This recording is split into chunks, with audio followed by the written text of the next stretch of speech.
Conte de fées en français. Le fils du vendeur de savon. Il était une fois un jeune homme qui s'appelait Ahmed et qui vivait dans la belle ville de Meshed. La belle mosquée de Meshed, avec son dôme doré, était la gloire du royaume de Perse. Le commerce de la ville connaissait son apogée. Les gens étaient heureux, mais pas Ahmed, car le commerce de savon de son père était difficile et s'essoufflait de plus en plus. Oh, mes frères, achetez mon savon pur. Il n'y en a aucun de meilleur en ville, comme chacun sait. Mais les gens de Perse n'utilisaient que très peu de savon sur eux, ni pour leurs vêtements, car on utilisait le sable pour tout et tout le temps, même pour récupérer les casseroles et les poêles. À cause de cela, très souvent, Ahmed et son père ne vendaient pas assez de savon pour pouvoir s'acheter suffisamment de pain pour manger. Les jours passaient, et Ahmed réalisa qu'il était temps pour son père d'arrêter son commerce de savon, et pourquoi pas d'essayer autre chose. Papa, nos savons ne se vendent plus. Et donc, j'ai décidé d'aller sur le marché et de chercher de nouvelles opportunités. Au marché, Ahmed travaillait dur pour les commerçants, les colporteurs et les marchands, et en retour, on lui donnait une poignée de riz, du pain ou quelques fruits secs qu'il ramenait à la maison et mangeait avec son père. Puis un jour, tandis qu'Ahmed traversait la jungle comme d'habitude pour arriver au marché, le soleil était brûlant. Alors, il pensa à faire une pause au bord du lac pour boire un peu d'eau. Là, des femmes étaient en train de remplir leurs gourdes d'eau, tandis que d'autres lavaient des vêtements. Au même moment, Ahmed vit une procession conduite par un des ministres royaux. La procession s'arrêta juste en face d'Ahmed, et c'est alors qu'il aperçut une magnifique jeune femme. C'était la princesse Roxana. « J'ai très soif. Puis-je avoir de l'eau à boire ?» Une dame avança jusqu'à elle avec de l'eau, et alors qu'elle s'apprêtait à la donner à la princesse, un lion déboula soudain des buissons en rugissant de façon féroce. Ah! Ah! Tout le monde se mit à courir. Alors le lion se tourna vers la princesse.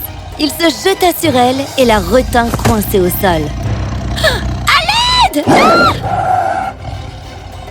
Voyant la princesse en danger, Ahmed ramassa immédiatement une torche en feu qui était tout près et la jeta en direction du lion. Ahmed lança la torche de toutes ses forces et le lion s'enfuit sur le champ. Ahmed sourit et se tourna vers la princesse Roxana qui tremblait de peur. Il lui donna tout de suite un peu d'eau à boire. « Merci, oh brave homme, tu m'as sauvé la vie !» Princesse Roxana, nous devons partir tout de suite. Princesse Roxana acquiesça et tout en souriant à Ahmed, elle rentra dans son palanquin. Ah, elle est tellement belle. Le lendemain, quand Ahmed était au marché, un vieux colporteur vint le voir. Mon garçon, tu travailles très dur. Est-ce qu'au moins tu gagnes assez pour toi-même? Ah, non, monsieur, c'est vrai. Mais au moins mon père et moi, nous pouvons un peu manger. Pourquoi ne vas-tu donc pas à la capitale? Le commerce y est bien meilleur et quelqu'un comme toi pourrait bien gagner sa vie. Ahmed y réfléchit un moment, puis il dit « Eh bien oui, c'est ce que je vais faire. Demain, mon père et moi, nous partirons pour la capitale. » Le colporteur lui souhaita bonne chance et s'en alla. Ainsi, le lendemain, Ahmed et son père se mirent en route. Ils voyagèrent la nuit et se reposèrent le jour pour éviter la grosse chaleur du soleil. Ils avancèrent en suivant des chemins tortueux dans les montagnes et parfois, en traversant le désert, les pieds usés par la marche. Un jour, quand le père d'Ahmed dormait sous un arbre, Ahmed entendit le son de quelqu'un qui grognait. Intrigué, il quitta son père endormi et marcha en direction du son. Très vite, il tomba alors sur un pauvre derviche étendu sur le sable. Il avait un foulard jeté sur ses épaules. À côté de lui reposait un gros bâton monté d'une tête d'aigle en marbre. Pour pour l'amour des anges, donne-moi un peu à boire. Ahmed lui tendit immédiatement son pichet, même si l'eau était quelque peu salée. Le derviche engloutit toute l'eau en moins d'un instant. Oh, merci 1000 fois, jeune homme. Je suis le vieil homme du désert et je te suis reconnaissant pour ton aide. Tiens, prends donc ce minuscule verre en cristal. Tous les matins, quand tu te lèveras, mets une goutte d'eau pure dans ce verre. Et regarde attentivement dedans. Si un danger devait venir te menacer, toi, ou ceux dont tu es proche, ou ceux qui te sont chers, le verre te le prédira. À cet instant, une brise glaciale souffla, transformant le corps du vieil homme du désert en centaines de pétales de rose qui s'envolèrent avec le vent. Ahmed fut envoûté. Waouh! Il retourna auprès de son père pour tout lui raconter. Dès le lendemain matin, Ahmed fit comme le lui avait conseillé le derviche, mais il ne vit rien pendant des jours. Du temps passa encore, et Ahmed et son père se retrouvèrent maintenant à seulement 3 jours de voyage de la capitale. Quand soudain, un lion les attaqua.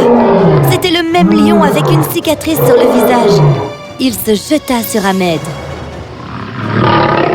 Au secours! Au secours! Que quelqu'un vienne aider mon fils! Soudain, une belle jeune femme apparut, portant une torche de feu. C'était la princesse Roxana. Elle balança sa torche près du lion et celui-ci s'enfuit immédiatement. Princesse, toi ici? Voilà, maintenant on est quitte.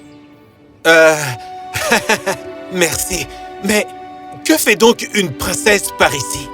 Princesse Roxana pointa du doigt vers la caravane.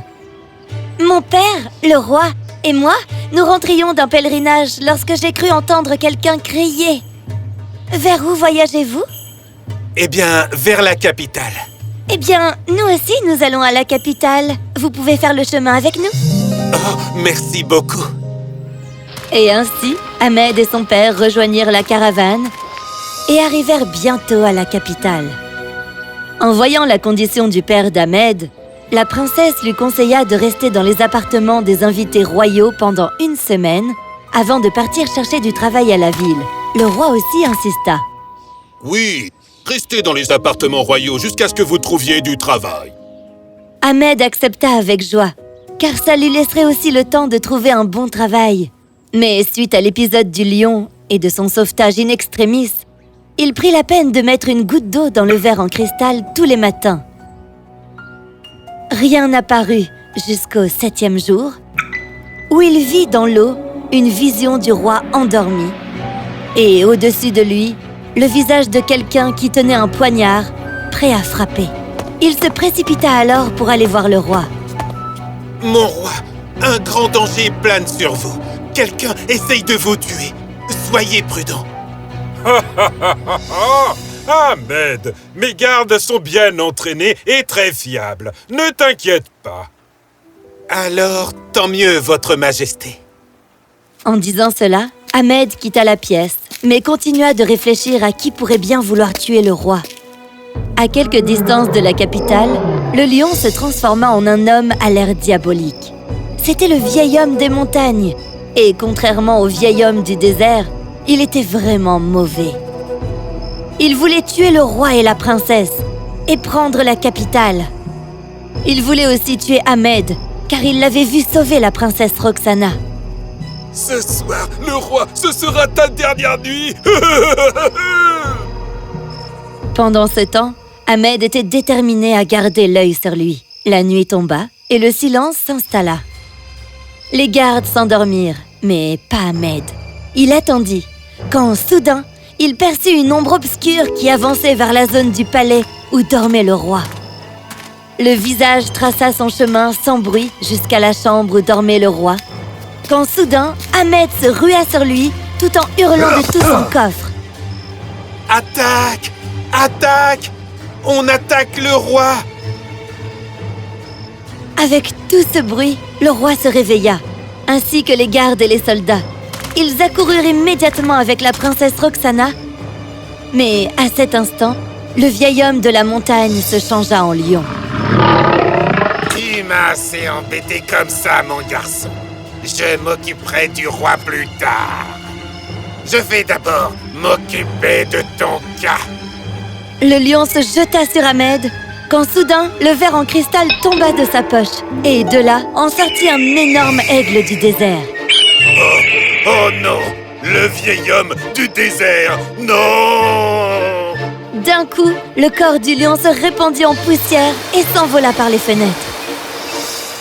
Le roi, la princesse et les gardes regardèrent la scène, très impressionnés.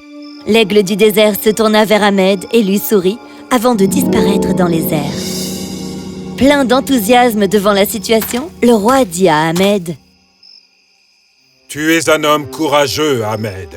J'annonce qu'à compter de ce jour, tu deviens le premier ministre de mon royaume. » Ahmed fut fou de joie et s'inclina devant le roi.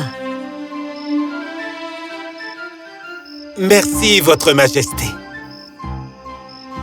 Et ainsi, Ahmed devint le premier ministre du royaume. La nourriture ne fut plus jamais un problème pour eux, et Ahmed et son père vécurent très heureux. Princesse Roxana en fut ravie aussi, car elle aimait secrètement Ahmed. Et l'idée qu'il ne quitte plus jamais le palais la rendit encore plus heureuse. Tous les deux se mirent à passer de plus en plus de temps ensemble, et rapidement, ils tombèrent amoureux l'un de l'autre. Quand Princesse Roxana parla de ses sentiments à son père, celui-ci fut fou de joie.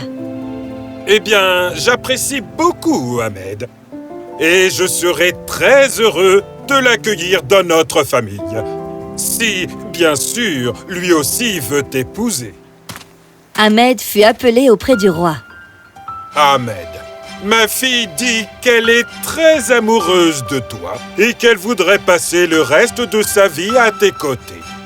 Et toi, qu'en penses-tu ? » Votre Majesté, moi aussi, je suis amoureux d'elle. Très bien. Alors, je vais aller parler avec ton père pour organiser le mariage.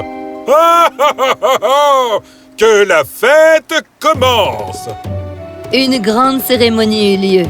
Ahmed et Princesse Roxana se marièrent. Le roi en fut heureux, tout comme le père d'Ahmed.